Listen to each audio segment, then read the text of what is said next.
ನಮಸ್ಕಾರ ಎಲ್ಲರಿಗೂ ರುಕ್ಕು ಕುಕ್ಕಿಂಗ್ ವಿಡಿಯೋಸ್ಗೆ ಸ್ವಾಗತ. ಇವತ್ತು ನಾನು ನುಗ್ಗೆಕಾಯಿ ಸಾಂಬಾರು ಯಾವ ರೀತಿ ಮಾಡೋದಂತ ನೋಡೋಣ ಬನ್ನಿ. ಇಲ್ಲಿ ಮೊದಲಿಗೆ ಬೇಳೆ ತಗೊಂಡಿದ್ದೀವಿ, ಒಂದು ಬೌಲ್ ಆಗೋವಷ್ಟು. ಮನೆಯಲ್ಲೇ ರೆಡಿ ಮಾಡಿರುವಂತಹ ತೊಗರಿ ಬೇಳೆ ಇದು. ಇದನ್ನು 2 ಸರಿ ನೀರು ಹಾಕಿ ಕ್ಲೀನಾಗಿ ವಾಶ್ ಮಾಡ್ಕೊಂಬಿಡೋಣ.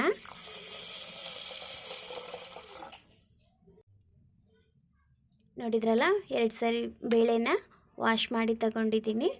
ಈಗ ನೀರು ಹಾಕಿಬಿಟ್ಟು ಈಗ ಒಲೆ ಮೇಲೆ ಒಂದು 15 ನಿಮಿಷ ಬೇಳೆನ ಬೇಯಿಸ್ಕೋಬೇಕಾಗುತ್ತೆ.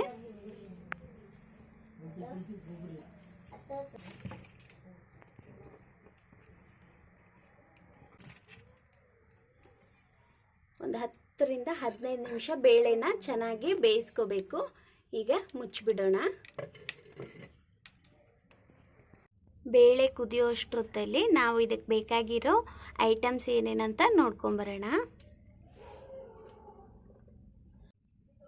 ಇಲ್ಲಿ ನುಗ್ಗೆಕಾಯಿ ಸಾಂಬಾರು ಮಾಡೋಕ್ಕೆ ನಾನಿಲ್ಲಿ ನುಗ್ಗೆಕಾಯಿ ತಗೊಂಡಿದ್ದೀನಿ. ಹಾಗೆ 4 ಟೊಮೆಟೊ ಹಣ್ಣು, 1-2 ಈರುಳ್ಳಿ ಮತ್ತು ಸ್ವಲ್ಪ ಕೊತ್ತಂಬರಿ ತಗೊಂಡಿದ್ದೀನಿ. ಮಸಾಲೆಗೆ ಸ್ವಲ್ಪ ಸಾಂಬಾರು ಪುಡಿ, ಅರಿಶಿನ ಪುಡಿ, ಖಾರದ ಪುಡಿ, ಹಾಗೆ ರುಚಿಗೆ ತಕ್ಕಷ್ಟು ಉಪ್ಪು ಮತ್ತು ಹುಣಸೆಹಣ್ಣು ನೆನೆಸಿಟ್ಕೊಂಡಿದ್ದೀನಿ. ಒಗ್ಗರಣೆಗೆ ಸಾಸಿವೆ, ಜೀರಿಗೆ, ಬೆಳ್ಳುಳ್ಳಿ ಹಾಗೆ ಕರಿಬೇವು ತಗೊಂಡಿದ್ದೀನಿ. ಇಷ್ಟೇ ಐಟಮ್ಸ್ ಬೇಕಾಗಿರೋದು. ತುಂಬ ಈಸಿ ಇದೆ ಸಾಂಬಾರು ಮಾಡೋದು. ಬೇಳೆ ಬೆಂದಿದೆ ಈಗ ಫುಲ್ಲಾಗಿ.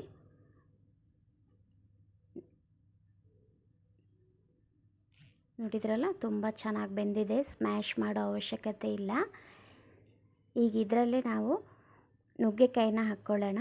ನುಗ್ಗೆಕಾಯಿನ ನೀಟಾಗಿ ತೊಳೆದುಬಿಟ್ಟು ಹಾಕ್ಕೋತಾ ಇದ್ದೀನಿ. ನುಗ್ಗೆಕಾಯಿ ಒಂದು 10 ನಿಮಿಷ ಬೇಯಿದ್ರೆ ಸಾಕಾಗುತ್ತೆ. ಅದಕ್ಕೆ ನಾನು ಬೇಳೆದ್ರಲ್ಲೇ ಬೇಯಿಸ್ಕೊತಾ ಇದ್ದೀನಿ, ಅಂದರೆ ಬೇಗ ಬೇಯುತ್ತೆ ಅಂತ. ಈಗ ಇದನ್ನು ನೀಟಾಗಿ ಕಲಿಸ್ಬಿಟ್ಟು ಚೆನ್ನಾಗಿ ಬೇಯಲಿ. ಉರಿ ಜಾಸ್ತಿ ಇಟ್ಟು ಬೇಯಿಸ್ಕೊಳ್ಳೋಣ. ಕಲಿಸ್ಬಿಟ್ಟು ಮುಚ್ಚಿಡ್ತಾ ಇದ್ದೀನಿ. ಇನ್ನೊಂದು 10 ನಿಮಿಷ ಬೇಯಿದ್ರೆ ಬೇಳೆ ಮತ್ತು ನುಗ್ಗೆಕಾಯಿ ಫುಲ್ ರೆಡಿ ಆಗುತ್ತೆ. ಈಗ ಬೇಳೆ ಮತ್ತು ನುಗ್ಗೆಕಾಯಿ ಬೆಂದಿದೆ. ನೋಡಿದ್ರಲ್ಲ ಯಾವ ರೀತಿಯಾಗಿ ಬೇಯ್ತಿದೆ ಅಂತ.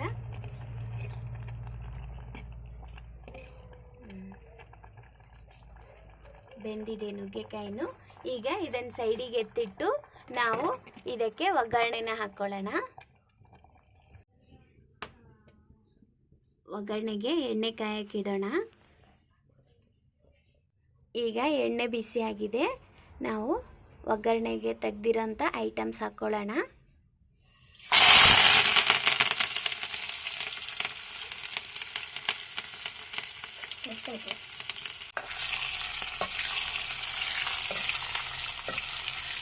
ಈಗ ಹೆಚ್ಚಿಟ್ಟಿರುವಂಥ ಈರುಳ್ಳಿ ಹಾಕ್ಕೊಳ್ಳೋಣ.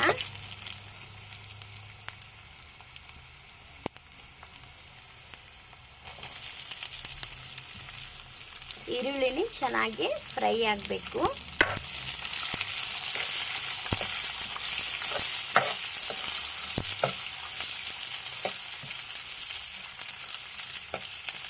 ಈರುಳ್ಳಿ ಕೆಂಪಗಾಗೋವರೆಗೂ ಫ್ರೈ ಆದರೆ ತುಂಬ ಚೆನ್ನಾಗಿರುತ್ತೆ, ಘಮನೂ ಚೆನ್ನಾಗಿ ಬರುತ್ತೆ ಸಾರಿಂದು. ಇನ್ನು ಸ್ವಲ್ಪ ಈರುಳ್ಳಿ ಫ್ರೈ ಆಗಬೇಕು.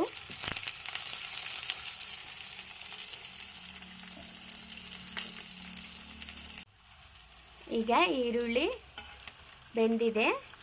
ಈಗ ಟೊಮೆಟೊ ಹಣ್ಣು ಹಾಕ್ಕೊಳ್ಳೋಣ. ಟೊಮೆಟೊ ಹಣ್ಣು ಚೆನ್ನಾಗಿ ಫ್ರೈ ಆಗಬೇಕು.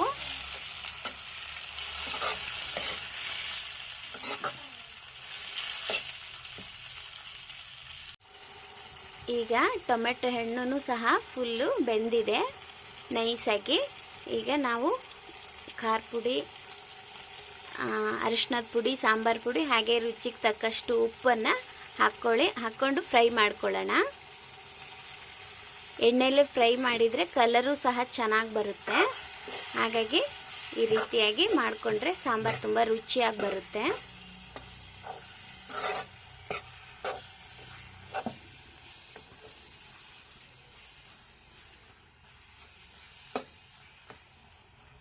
ಇನ್ನೊಂದು ಸ್ವಲ್ಪ ಹೊತ್ತು ಎಣ್ಣೆಯಲ್ಲಿ ಇದೇ ರೀತಿಯಾಗಿ ಫ್ರೈ ಆಗಲಿ.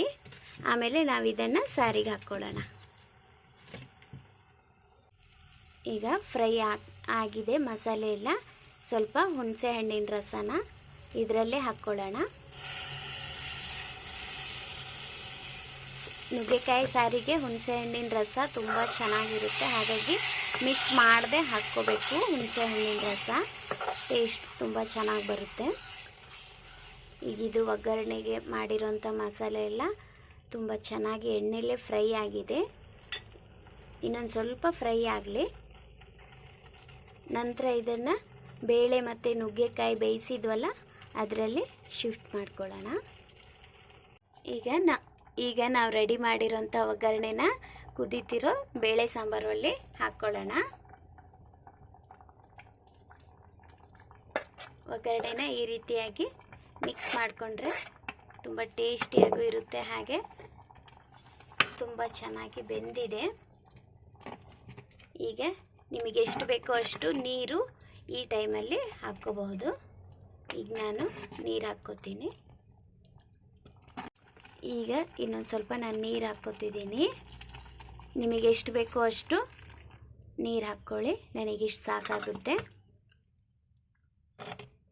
ನೀರು, ಉಪ್ಪು ಮತ್ತು ಖಾರ, ಹುಳಿ ಎಷ್ಟು ಬೇಕೋ ಅಷ್ಟು ಇವಾಗಲೇ ನೋಡಿ ಹಾಕ್ಕೋಬೇಕು. ಈ ರೀತಿಯಾಗಿ ಮಾಡಿ ತಿಂದರೆ ನುಗ್ಗೆಕಾಯಿ ಸಾಂಬಾರು ತುಂಬ ಚೆನ್ನಾಗಿ ಬರುತ್ತೆ, ಹಾಗೆ ರುಚಿಯಾಗೂ ಸಹ ಇರುತ್ತೆ. ಬೇಗನೆ ಮಾಡ್ಕೋಬಹುದು. ಈಗ ಸ್ವಲ್ಪ ಸಾಂಬಾರು ಕುದೀಲಿ, ಮುಚ್ಚಿಬಿಡೋಣ.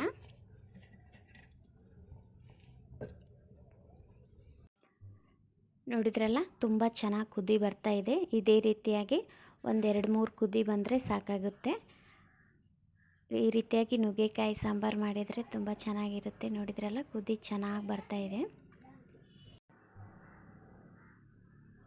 ನೋಡಿ, ಸಾಂಬಾರು ಫುಲ್ ರೆಡಿಯಾಗಿದೆ. ಈಗ ಏನೂ ಹಾಕ್ಕೊಳ್ಳೋ ಅವಶ್ಯಕತೆ ಇಲ್ಲ, ಎಲ್ಲ ಕರೆಕ್ಟಾಗಿದೆ. ಗ್ರೇವಿ ರೀತಿಯಾಗಿ ಬಂದಿದೆ ಸಾಂಬಾರು. ಈ ರೀತಿಯಾಗಿ ಮನೇಲಿ ಒಂದ್ಸರಿ ಟ್ರೈ ಮಾಡಿ ನೋಡಿ. ನಾನಿಲ್ಲಿ ಅನ್ನದ ಜೊತೆ ಸರ್ವ್ ಮಾಡ್ಕೋತಾ ಇದ್ದೀನಿ. ನೀವು ರೊಟ್ಟಿ ಜೊತೆನೂ ತಿನ್ಬೋದು. ಹಾಗೆ ಈ ಟೇಸ್ಟು ತುಂಬ ಚೆನ್ನಾಗಿದೆ, ಡಿಫ್ರೆಂಟಾಗಿ ಮಾಡಿರೋದ್ರಿಂದ. ನೀವು ಮನೇಲಿ ಒಂದ್ಸರಿ ಟ್ರೈ ಮಾಡಿ ನೋಡಿ. ಮದುವೆ ಮನೆ ಯಾವ ರೀತಿ ಮಾಡಿರ್ತಾರಲ್ಲ ಸಾಂಬಾರು, ಅದೇ ರೀತಿಯಾಗಿದೆ. ನಾವು ಮಾಡಿದಂತಹ ನುಗ್ಗೆಕಾಯಿ ಸಾಂಬಾರು ವಿಡಿಯೋ ಇಷ್ಟ ಆದರೆ ದಯವಿಟ್ಟು ಲೈಕ್ ಮಾಡಿ, ಹಾಗೆ ಫ್ಯಾಮಿಲಿ ಫ್ರೆಂಡ್ಸ್ಗೆ ಶೇರ್ ಮಾಡಿ. ಯಾರು ಸಬ್ಸ್ಕ್ರೈಬ್ ಮಾಡದೆ ನೋಡ್ತಾ ಇದ್ದೀರಲ್ಲ, ಸಬ್ಸ್ಕ್ರೈಬ್ ಮಾಡ್ಕೊಳ್ಳಿ. ವಿಡಿಯೋ ನೋಡಿದ್ದಕ್ಕೆ ಧನ್ಯವಾದಗಳು.